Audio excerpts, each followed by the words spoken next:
Yeah, we've got a Cleveland plus 3.5 versus Pittsburgh. Mm. Yeah, so it looks like you don't love this one. I'm instituting a rule for the rest of Nick's picks, the rest of the year. AFC North teams that are home dogs of at least 3 is an auto fire. The rest of the year, if it is an AFC North, again, in a divisional matchup, if it's AFC North versus AFC North and the home team is getting at least 3, I'm betting it. So I think this is a potential letdown spot for Pittsburgh after last week's game.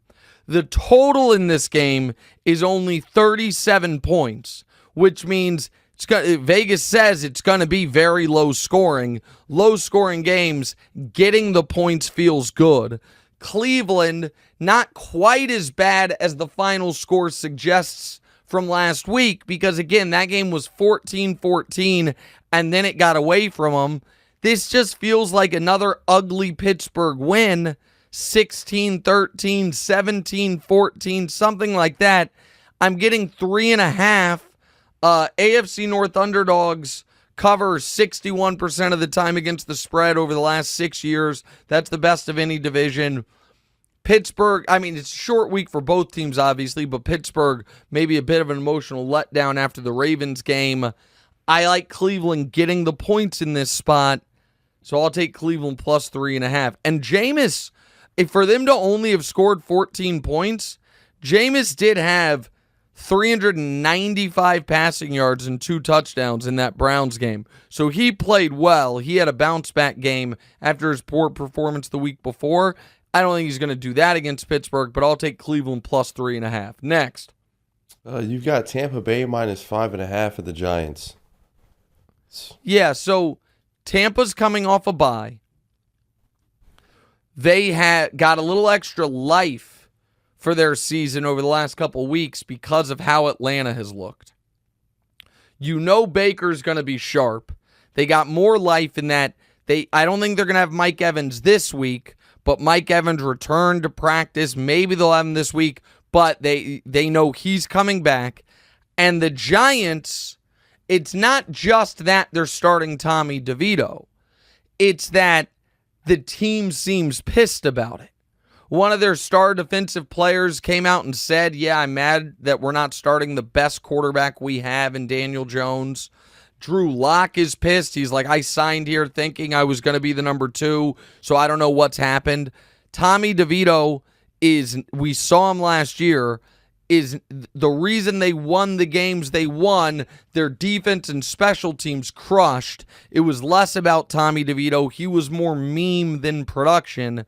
I don't mind laying this many points because I think this is a game Tampa jumps out to a 10-point lead and holds on to it.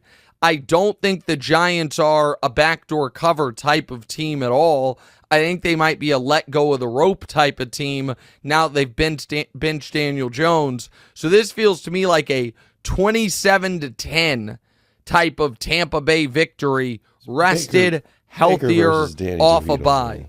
Simple as that, yeah. Tommy DeVito, but Danny DeVito wouldn't be much difference, I would assume.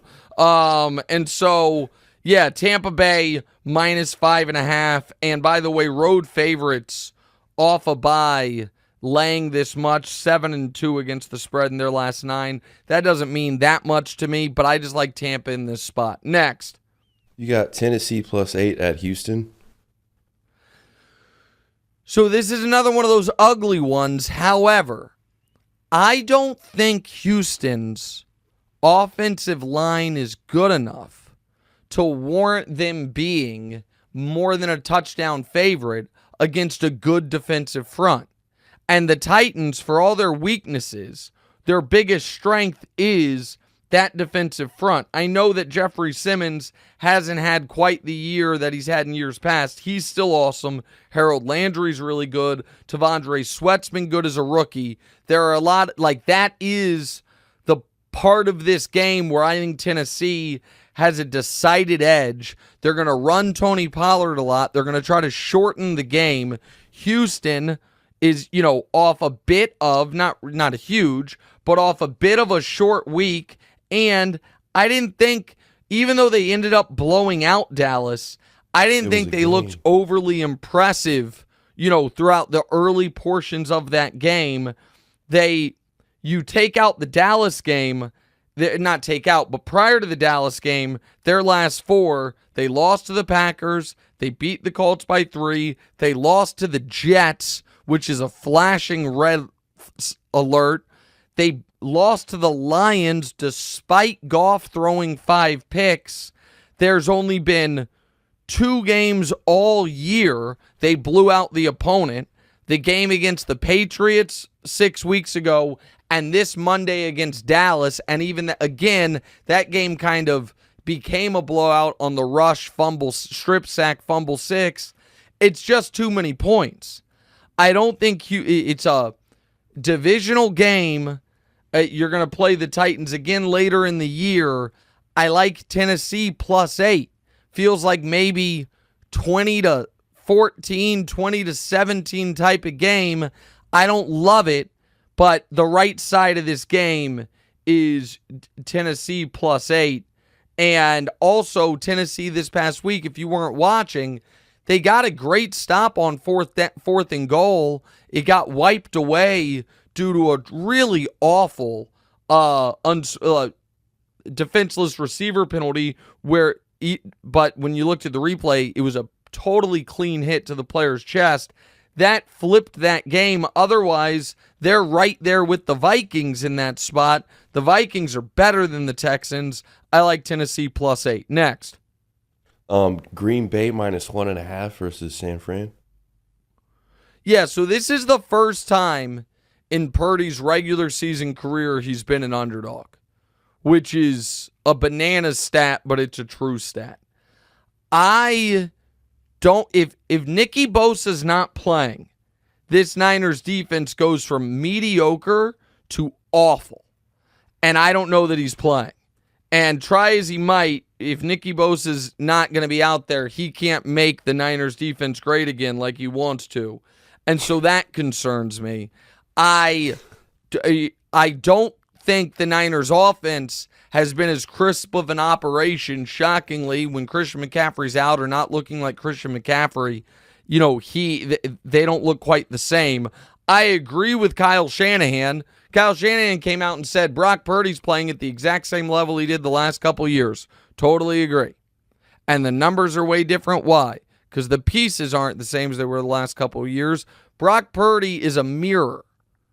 He is going to reflect exactly what the players around him have to offer. He's not going to elevate. He's not going to pull you down, but he's not going to elevate.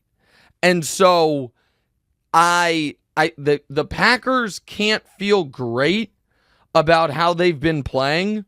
They escape against the Texans. They escape against the Jags. They escape against the Bears. They obviously lost the Lions in the middle of that. The Packers, to me, are a better team than San Francisco. They are at home. They are laying less than a field goal. Matt LaFleur against Shanahan, 27-24. Green Bay win. 27-23 Green Bay win, something like that. Packers are the better team at home, laying less than a field goal. I like Green Bay in this spot. Yep, I like Green Bay. All right, next one. Last 2 picks. Arizona -1 at Seattle. Yeah, listen, the Cardinals are flying a little under the radar right now.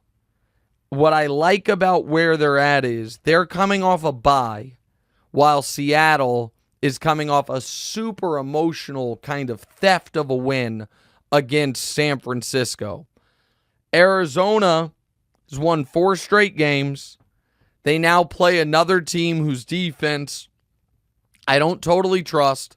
Kyler's playing some of the best football of his career. I like Arizona's knows that the Rams are likely coming for him. They need this game. The 1 point I don't mind laying. This is not as long as a lot of teams that have to play in Seattle have to come cross country. Arizona doesn't. I think Arizona's better. I think that Seattle is still getting a little too much of a Lumen Field bump from the bookmakers. They're 1-5 against the spread at home this year, 8-15 at home against the spread over the last 3 years, which means Vegas still thinks that that's more of a home field advantage than it actually is. I like Arizona to win outright, so laying the 1 point, I obviously don't mind. Hey, thanks for watching. Hit the subscribe button to get more from the show, and make sure to click the bell to get notified every time new content drops. Check out full episodes of What's Right wherever you get your podcasts, or just click the link in the description below.